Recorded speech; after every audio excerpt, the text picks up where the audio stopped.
Welcome to the Conscious Living Podcast, conversations to educate, empower, and enlighten our world. An uplifting and inspiring series of conversations and talks with your host, Jackie Woodside. We are educating minds, empowering lives, and enlightening souls to create a world where love prevails. In this engaging podcast, we deliver exciting, positive, transformative talks and teachings designed to elevate your life. Now, let's join our host, Jackie Woodside, for this week's session. Hi, everybody. Jackie Woodside here, and I'm so glad that you are here with us for another episode of the Conscious Living Podcast, where we are here to educate, empower, and enlighten our world. Thank you for being one of the people who cares about that initiative and that mission with me, living in a more enlightened world. I think that's the way, that our path toward creating a world that works for everyone, or like I like to say, a world where love prevails. Today, I'm happy to bring to the Conscious Living Podcast Brenda Reiss, who is a forgiveness coach, and I can't wait to dive into this episode because I don't know exactly what that means. I've been a coach for 30 years, and I don't think that. So Brenda Reiss, welcome to the Conscious Living Podcast. Do you mind saying a little bit more about yourself and your journey so that our listeners can get to know you? Absolutely. Thank you, Jackie. It's delightful to be here with you. And I love conscious living, so this is perfect. Good. And you're not the first one to say, what is a forgiveness coach? Right. So I didn't know what it was at first. It's like I had never heard of such a thing. But what got me into it was a lot of living like a lot of people, trauma, big T, little t. Going through, I was on my... Like that, sorry to interrupt, but big T, little t trauma, what does that mean? So from what I understand, this is what I'm told. For me, it's the traumas of codependency, traumas of living a life for other people. Now that can go into the choices and decisions I make that put me in a situation, driving drunk when I had when I was deep into my alcoholism.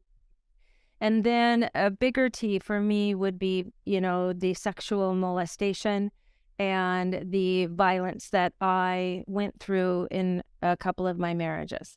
So little t trauma is the type of trauma that you're talking about. Yeah. Oh, okay. Wow. Interesting. I was a psychotherapist for 30 years and never heard that before. Oh, yes. And so I know that they're using this a lot. At least that's what I'm hearing. And so, it's like I never categorized it like that. I just went through those things. It was just right. That was my life. You were just living your life. I was just living my life. Yeah, thinking that everybody goes through these things. Yeah. So I never categorized it as, trauma or big T, little, all of that. And then I learned later in life going through the third marriage, right, which was the kind of what I learned for me was that I was getting information and lessons throughout my life, and I was kind of ignoring it, okay, because that's how I knew how to handle my life. Okay. And the situations, now I know looking back, they were patterns that were showing up in my life, were getting bigger and bigger to what I believe today to get my attention. So going through counseling finally, because I thought I was going crazy, I was able to find out what they categorized me in was PTSD from the different things that I had experienced in my life and learning to manage that. It was after that because my body was starting to break down. I was in corporate. I was in this marriage, the third marriage, and realizing that I was not happy. I'm, on medication. I'm trying to live life not happy at all. My body is starting to give me messages, ignoring it. Now at work, I was just fine. I was showing up okay. I was empowered, but in relationship and at home, not at all. Gave away my power just because that's what I did. And it was through this I finally got the job that I wanted or I thought was going to be like the thing. And the boss, I could never please. He was just, everybody was raving about him, but with me, it was different. And I thought this was familiar. Oh, that's like my ex-husband and then my other ex-husband and my other ex-husband. It was like, oh, oh, there's something here. So that's when I reached out to a psychotherapist and it's like, okay, I think I'm crazy. What's going on? Because I started feeling stress. I was getting ocular migraines. I was just going through this stuff. And she's like, oh, that's a pattern. This is a pattern. So we were able to start working on it. I ended up, with a back fusion and neck fusion. That's what got me out of corporate. I needed that because my body under stress was so heightened, fight or flight, doing all the stuff. What does that mean, actually, of back fusion and neck fusion? I don't know exactly what that means. So I ended up having low back pain and the neck pain. That's where the ocular migraines were coming from, along with numbness down my arms. Oh, wow. So going through the going through the testing, MRIs and the different things, they found that my neck was bone on bone. And that my lower back, the L4, L5, what we use a lot of where our pain is, was actually deteriorating. Wow. So it was causing my legs to go numb. And it was very fascinating to learn this. So it was like, this is what's going to be best for you, is to fuse the neck, where they put stuff where they fuse the vertebrae together and then put a metal plate in my neck. So I have a metal plate. And then in the low back, to secure it, they did 6 screws like this in the L4, L5, S1 so that it would stabilize it.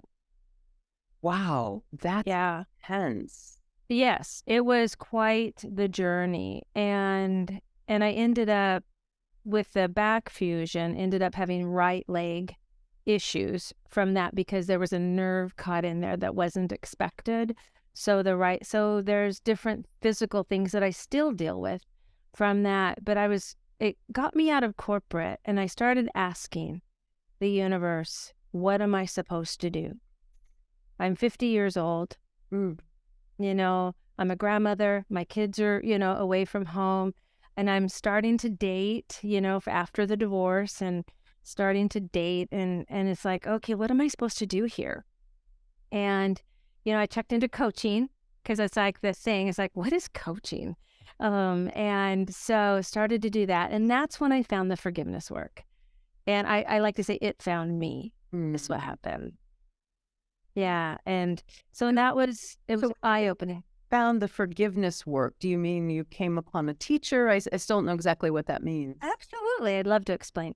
Yeah. So as I was asking, in between my surgeries, the gentleman that I was dating, we decided we were going to go to Mount Shasta.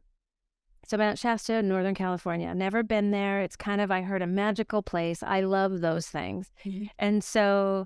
And I had received a pamphlet because I wanted to know, what is this? What do you do here? And they were talking vortexes. What is that? I had no idea, So, and in the back of it, there was an advertisement with a little picture of a woman. Now, I don't know about you. Have you ever seen someone or seen a picture and go, oh, I want to know them? Or there's something about them that fascinates.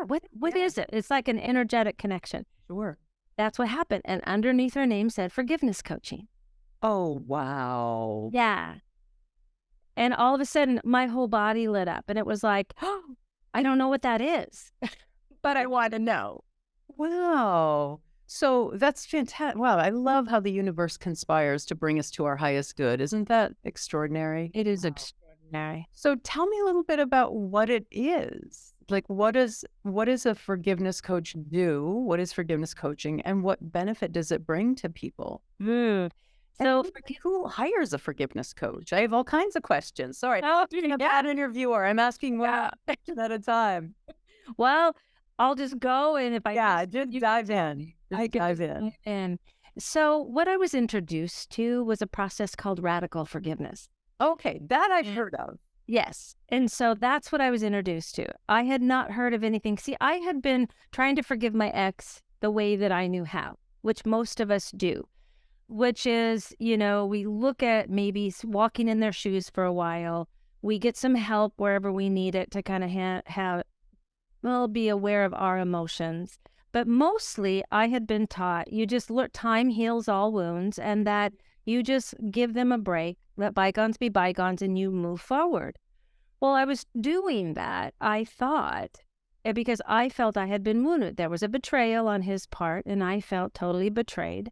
And I didn't want that marriage to end, but it needed to so I could move forward. So in this, what I found was, and this ties into the forgiveness, was I kept being triggered because every time I saw a Metro bus in the Seattle area, which there's 368 of them, I looked it up because I'm like going, oh my gosh. Or every time I saw someone who kind of had the outline of him, I would be devastated again. What was it about the bus? Did he work for that company or something? Yeah. Yeah, he was a Metro bus driver, right? So it's amazing what our minds do. Yeah. And it was like I was being triggered all the time. So I thought I was making progress, and then boom, I felt like I was falling backwards. You get this. And so I thought, well, that's just how it's going to have to be until time goes on. And I really felt like he was moving on, and I was stuck. That's how it felt for me. But I wanted to move on. I wanted to know, what is a healthy relationship like? Never had one, really wanted one.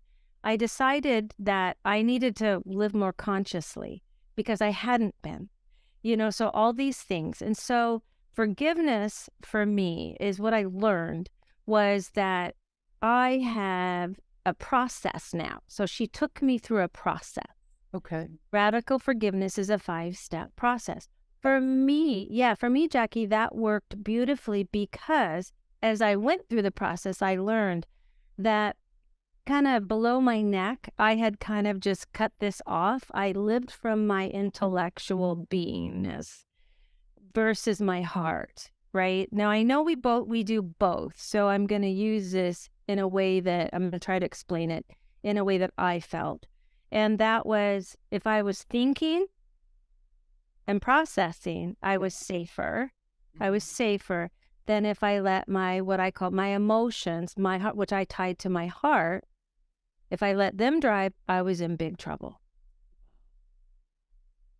So this process, and I call this today, the radical forgiveness process, gives my head something to do so my heart can heal. Because he took all, Colin Tipping created it.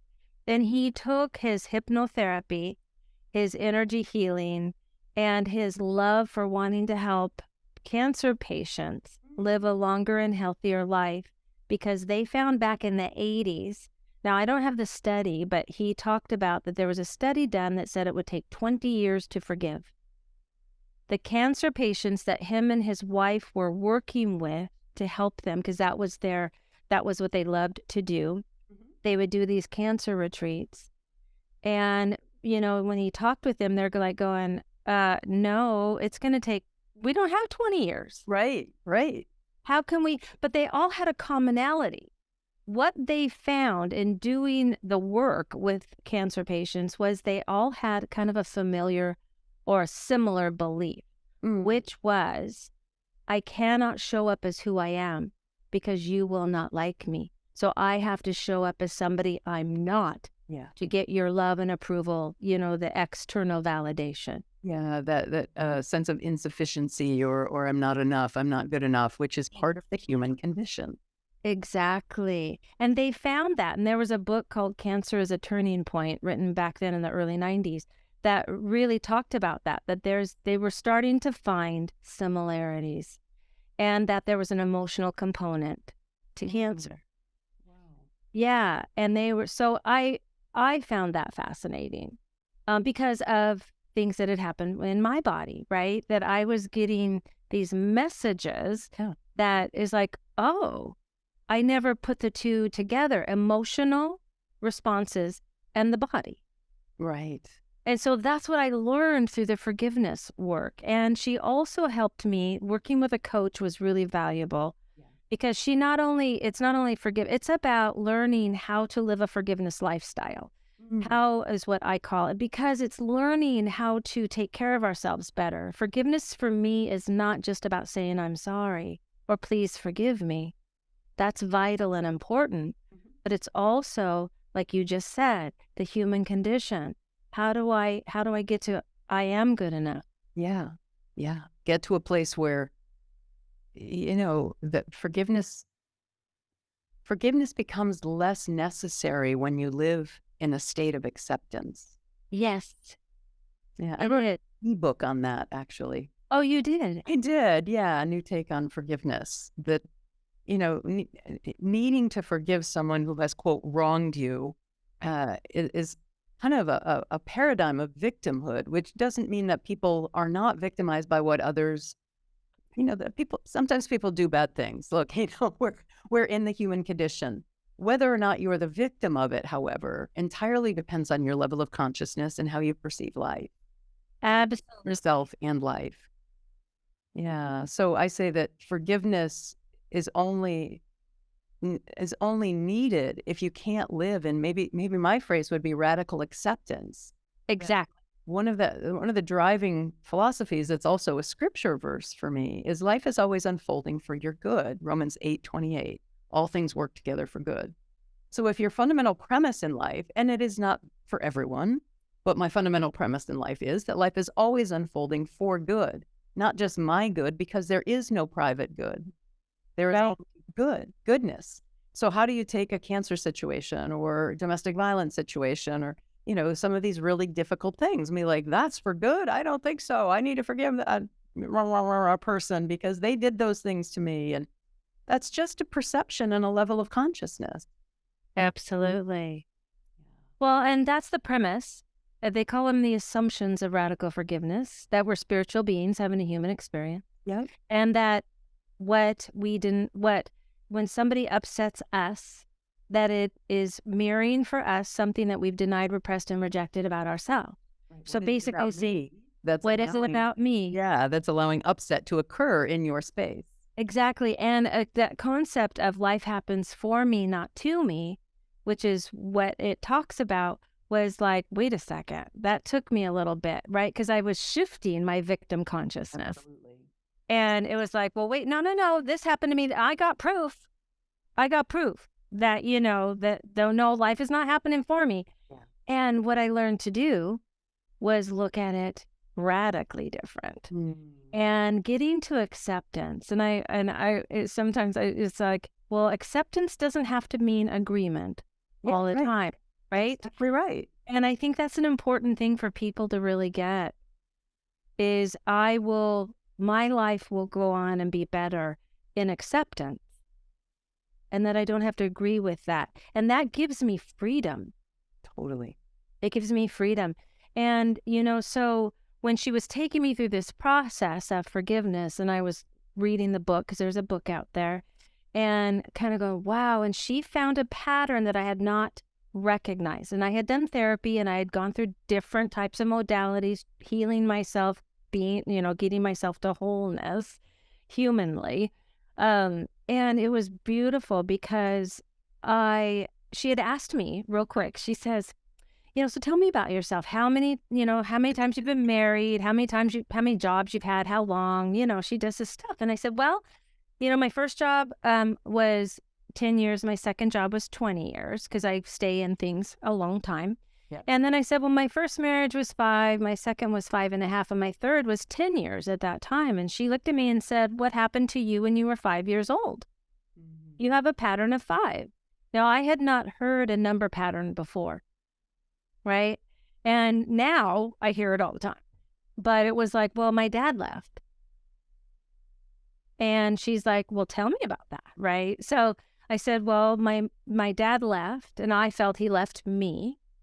Right? He had not paid attention to me. He didn't really, later I learned he didn't want to have kids, but, he left us for another family, another woman that had a child, my best friend, looked like me, yes, and being only 5, when we went to visit, he would pay attention to her and not me.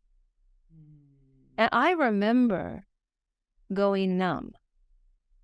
I don't remember thoughts or feelings. Right. I just remember going numb.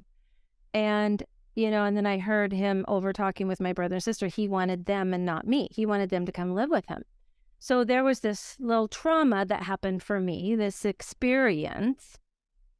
And I kind of had shoved that aside and just gone forward in life. Well, as she talked about this pattern, I was able to do a timeline, which I love people to do, a relationship timeline.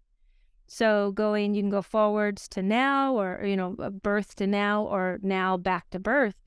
And it was phenomenal going, wait a second. There was a belief in there that was placed, or a pattern that every man that I love will choose another woman over me.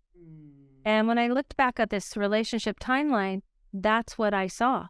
Wow. I saw that there was in every single, even dating, every single relationship. That was powerful for me because it opened up a whole part of my psyche that I had not even known that I had closed off. Yeah. Yeah. So that's when I said, I got to do this. I have to learn more about this forgiveness work. So can you say just briefly what the 5 steps to the radical forgiveness process are? Absolutely. So they sound simple.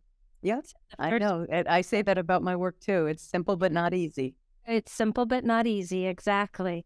And that is, the first one is telling the story. And we tell the story so it can be witnessed and validated. And I share with people that what you're doing is telling me this story for the last time that same way, because we've told it thousands of times in our head. The second step is feeling the feelings. And this one's the hardest because, as you know, we're not taught really how to deal with our feelings well, or name them, or even be able to process them. So that's a really big part, is be able to allow ourselves that. The third one is where we call it collapsing the story. This is where you separate the fact from interpretation, as you know, right? Interpretation causes our suffering. There's a fact. The fact is my dad left. Right? That's it. That's the fact. Make it mean. Right. And what I made it mean was all this stuff. I'm not lovable. I have to work hard to get love. Every man's going to choose another woman over me. I made all that up. Once you can get to that point, then the fourth step is the reframe. And that's where you look at it from a spiritual perspective. Yeah. You look at it from a higher perspective, that maybe life is happening for me, not to me. Maybe I chose this in a different time, right? To be able to do this dance with you or with the people in my life, to be able to learn the lessons. And then the fifth stage is integration. And this is where you're bringing in the new story. You're doing integration all along in the work, because in the radical forgiveness work, you're doing everything with your body. You're speaking it out loud, you're writing, and there's movement to help move the energy. But the integration piece then is, oh, what's my new story? How do I want to feel moving forward? Oh my gosh, because when you do the work, you can feel it, right? Like with your work, you feel a difference. You make room for new ideas and creativity and being able to move forward in life where they had previously been stuck. Yeah. Yeah. So people write a new story? Is that? Yeah. That's so, helping them to create, it's like, and you know how it is when people work with you, it's like you're collaborating together to help bring out what it is what is it that I want to do? Well, I've always wanted to do that, but I didn't feel good enough. Right? Now I can ask for a raise, or I can start that hobby or business, or maybe I do need a divorce. Right. Oh, right. Exactly right. Yeah, that whole I don't feel good enough it's the driving force to our limitations. Yeah. It is the driving force to our limitations. So I love that. I mean, really what you're talking about is a process of radically reframing our experience, our life experiences, that's being framed as forgiveness. And perhaps there's some forgiveness work in there that makes sense.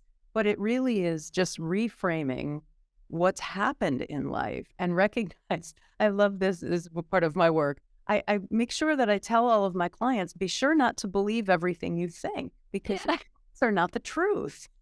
I know, right? Your thoughts are generated from a self-protective mechanism called the ego, and your thoughts will always make up something that is self-protective, something that blames someone else, puts the responsibility for your experience out there. You made me feel this way, rather than what is it about me that's having this feeling in the face of you? Absolutely. I love how you said that. And that's what I share too. It's like, when we can understand that, then, because what it is when I put expectations on someone else to behave a certain way, right? Then who's suffering? Yeah. I am. And that's what I learned in my training when I was training with Colin Tipping. I was doing the work on my dad. He left me. He should have been a dad. I'm carrying this, right? Which is showing up in all my relationships because that's what happens. The backpack is here in front. So you're meeting all my stuff first. Yeah. And I was like, why can't I have a healthy relationship? Well, Brenda, and he's looking at me. He's like, Brenda, that's an expectation. Maybe he didn't want to be a dad. That in that generation, they were told to get married, told to have kids, told to do these things. Maybe he didn't want to be. And he looks at me and said something really, really changing for me, Jackie. And that he looked at me and said, Brenda, I'm a mom. And he goes, Brenda, have you ever not wanted to be a mom? Mm. In all honesty, right? And I'm like, oh, well, yeah, because it's hard. Of course. And Yeah, I I said, have had my well, moments. yeah, but, and he's like, no buts. There's no buts. Take that and put it towards him to bring in the human part of us, the compassion and empathy. Maybe he didn't know how. And it took it to a level, Jackie, and that's what I love about working with people in the forgiveness work, because we, as you do, too, with your work, we can help them get to that level safety. Like, oh, now I was mad. Yeah. For 24 hours. And then all of a sudden I started going and I started writing down the instances of when I didn't want to be a mom, right? When things were hard. And I think that's valuable for having us do this, is to really look at our story and really see where, if we're blaming someone else, where am I blaming myself Yeah. or someone else? Where am I That's not the forgiving meter, right? myself or accepting myself? Yeah, because in the forgiveness work, I always start outside of us, because there's someone I'm mad at, somebody I'm frustrated with, I'm blaming. And so we do the forgiveness work, because the one thing I like about radical forgiveness is it has tangible tools. So for those of us that like this tangibility, it's got worksheets and audios that work beautifully. Nice. And taking them through the process moves that energy and helps you think differently, unless you're very, very, very attached to your story. Right. That's why forgiveness doesn't work. Understand. It is this way. Yeah. Yeah, that's what I call very low, survival consciousness. That cannot shift your paradigm. You get angry when other people present that perhaps you could shift your paradigm. That it's just a level of consciousness. It is. And when people can look at it that way, it does make it simpler. It's like, It's this stuff. What you and I teach is so simple, and it's so not easy. no. Yeah, that's what there is for people to have to grapple with. Yes. One last question before we wrap up. What kind of people hire you? So most of my clients are people that know that they've had betrayal. Most of it's been betrayal. So meaning betrayal not only in marriage or relationship, but also in business. And people that also carry a lot of guilt and shame themselves. So they come to me because they're like, I need to learn, I want to move on, and I can't. And so they carry regret, shame, and guilt. And they have an idea of it. Sometimes they don't know the shame, but they know the guilt, and it weighs heavy, and they notice that it's stopping them in their business. They're not able to level up. It's stopping them. They're dating the same person as their ex-husband. They can't figure out why. A majority of my clients are women. And so it's really that there, because in that is forgiveness. They come to me going, I just really want to forgive so I can stay in this relationship, or I want to forgive so that I want to leave the relationship, but I don't want to carry this burden. So it's people that have done some work, Jackie, some people that are aware of themselves, maybe not 100%, but they are willing to go, all right, I'm a little scared, but I'm willing to take some responsibility for my part in this. Right. Wonderful. And what kinds of outcomes do you see when you've had a successful round of therapy? I'm sorry, of coaching with someone? Yeah. So it's really nice to see, because the common words I hear are, I feel lighter, freer, and more at peace. Yeah. They can make the decisions to do what they want to do. I have a client that we worked hard for a year coaching on how she can forgive her ex who kept doing the same thing. Finally, it helped her as we made sure we shifted to self-forgiveness. It helped her be stronger in her decision to get the divorce and to move forward. And there's also ones with business, but a lot of, our learning comes through relationship. And so that's what I notice. It's a shift in how they feel about themselves, because really that's all we can do. Exactly right. That's all we can do. We have any control. On a good day, that's the only place we have any control. Well, and it's shifting our perception around that story, that if I look at it, that they're helping me learn about me, like my ex helped me see the anger that I was burying, which is causing the body issues. Exactly right. And that's how you raise your consciousness. Exactly. That's why we're here. That's the big point. Yeah. Brenda, this is beautiful. What a wonderful conversation about how we can shift our experience in life. You let other people off the hook, let ourselves off the hook to lighten up, to free up and live life more consciously. I love that. So people are going to want to know you, get in touch with you, follow you, Brenda. Where's the best place for people to find you?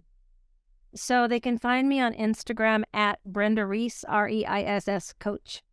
It's Brenda Reiss Coaching. And they can also find me on Facebook at Brenda Reiss-Coach.